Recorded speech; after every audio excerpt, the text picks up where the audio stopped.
Dividen saham, bunga deposito, dan kupon obligasi sering disatukan dalam kategori passive income karena sama-sama memberikan arus kas berkala tanpa perlu kerja aktif.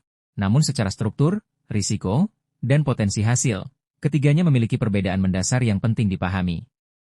Persamaannya, ketiga instrumen ini bergantung pada penempatan modal di lembaga atau perusahaan tertentu dan menghasilkan pendapatan periodik yang relatif dapat diprediksi dalam jangka pendek, serta sama-sama dipengaruhi oleh kondisi ekonomi makro seperti suku bunga dan inflasi. Perbedaannya mulai terlihat dari tingkat kepastian dan sumber imbal hasilnya, di mana bunga deposito berasal dari perjanjian tetap antara nasabah dan bank dengan imbal hasil yang sudah ditentukan di awal, sehingga risikonya paling rendah namun juga memiliki potensi return paling terbatas, yang di Indonesia rata-rata berada di kisaran 3–5% per tahun sebelum pajak dan seringkali hanya sedikit di atas inflasi. Kupon obligasi berada di tengah spektrum risiko, karena imbal hasilnya juga ditentukan di awal dan dibayarkan secara berkala, tetapi nilainya mencerminkan risiko penerbit, sehingga obligasi negara menawarkan kupon lebih rendah namun sangat aman, sementara obligasi korporasi menawarkan kupon lebih tinggi dengan risiko gagal bayar yang lebih besar, biasanya di kisaran 6–8% per tahun.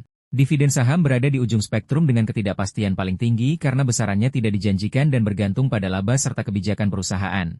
Namun sebagai kompensasinya investor memiliki peluang pertumbuhan nilai aset, sehingga secara historis total return saham, gabungan antara dividen dan kenaikan harga, dapat melampaui bunga dan kupon dalam jangka panjang.